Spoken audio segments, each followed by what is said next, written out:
안녕하세요. 기갑소녀입니다. 냉전이 한창이던 1970년대 서독의 공수부대는 뭐 쓸만한 기갑 장비가 없을까 고민을 해요.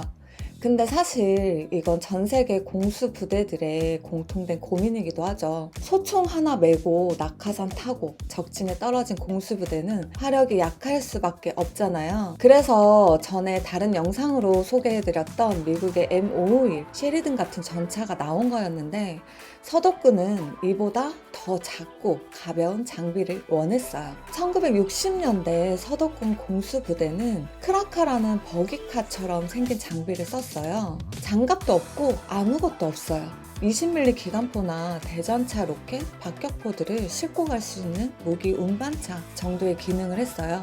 무게가 750kg 정도밖에 안 돼서 가벼운 건 장점이었는데 모터사이클 엔진을 써서 파워도 부족했고 내구성도 떨어지는 건 어쩔 수 없는 단점이었죠. 그래서 어느 정도의 공격력과 방어력도 갖추고 낙하산으로도 투하할 수 있고 헬기로도 수송할 수 있는 장비 개발에 나서요. 헬기로 수송하려면 무게가 5톤도 안 되는 경량이어야 하는데 기갑 장비가 이 정도로 가벼워지면 사실상 방어력은 포기해야 하잖아요. 그래도 뭐 기관총이라도 이렇게 막아내면 어디야. 작고 가벼우면 기동성은 좋겠지. 이리저리 빠르게 움직이면서 공수 부대원들의 화력을 지원해주면 목표는 달성하는 거지 라는 생각으로 정말 기가 막힌 물건을 하나 만들어내요. 그 물건이 바로 비젤입니다. 비젤은 독일어로 쪽제비를 뜻하는데요. 2차 대전 초반에 잠깐 활약했던 꼬마 전차 탱켓의 현대판이라고 할 수 있어요. 전장이 3.3m에 전폭이 1.8m고 차체 위에 올라탄 병사와의 비율을 보면 얘가 얼마나 조그만 전차인지 알 수 있어요. 무게도 겨우 2.6톤밖에 되지 않아요. 1975년부터 개발이 시작돼서 1985년에 실전 배치되기 시작했는데요. 보면 이게 무슨 장갑차지 무슨 전차야 하실 분도 계실 텐데요. 전 장갑차의 주목적은 병력 수송, 전차의 주목적은 화력 지원이라고 생각해요.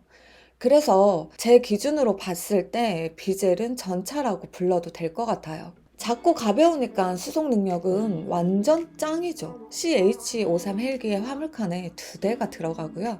C-130 허큘리스 수송기에 무려 4대가 실려요. SA-330 퓨마 같은 중형 헬기에도 1대를 실을 수 있어요. 대신에 원래 목표였던 낙하산 투하는 포기했어요. 차체가 가벼우니까 이론상으로는 문제가 없었는데 실제로는 쉽지 않았던 거죠.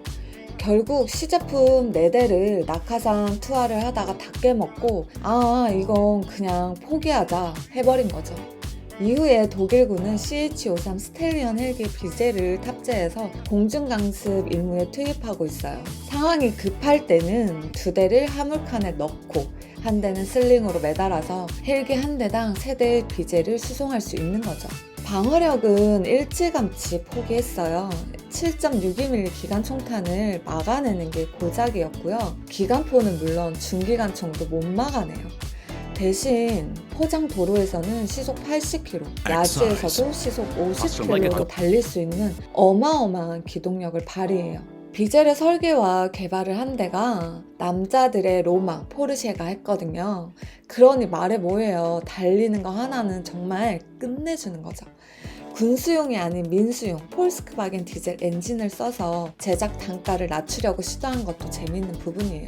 근데 포르쉐가 군수 산업에서 손을 떼는 바람에 이후 생산에 대한 모든 권리는 크루프사로 넘어가게 돼요. 원래 탱킹이 목적이 아니라 화력 지원을 위해 나온 차잖아요. 덩치는 조그맣지만 화력은 상당한 거죠.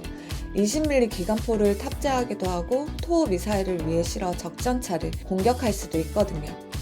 작은 차체가 가진 이점은 공수 작전뿐 아니라 도심에서의 시가전에서도 유감없이 발휘해요. 이렇게 박스를 쌓아놓고 그 사이에 숨어서 매복하는 모습은 전술적으로도 다양하게 쓰일 수 있다는 걸 잘 보여주는 거죠.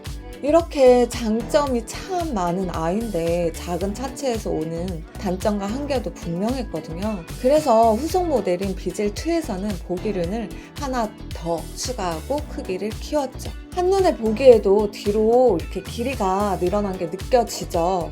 3.3m이던 전장이 4.2m로 길어지면서 장갑차로서의 쓰임새가 확 늘어났어요. 2명의 승무원을 제외하고도 완전 무장한 보병 4명을 수송할 수 있고, 지휘 장갑차, 정찰 장갑차, 120mm 자주 박격포, 부상병 수송을 위한 구급 장갑차, 레이더 차량, 두루두루 이렇게 다양한 모습으로 쓰이고 있어요. 우리 공수부대도 기갑 장비의 지원이 절실한 건 마찬가지잖아요. 비젤에 관심을 갖고 도입을 검토한 적이 있어요. 현대 로템이 비젤2를 면허 생산하겠다는 계획이었는데 변수가 발생했어요. 독일이 비젤2를 대체할 차세대 공수 장갑차 루바를 개발하기 시작한 거예요. 루바가 모습을 드러내면서 구형인 비젤을 굳이 도입할 필요가 있는가라는 의문이 제기된 거죠. 여기에 하나 디펜스가 독자 모델의 공수 장갑차를 개발해 보겠다는 제안을 해오면서 비젤 도입 얘기인 일단은 수독된 상태라고 합니다. 구독이, 좋아요, 알림이 꼭꼭 눌러주세요. 안녕.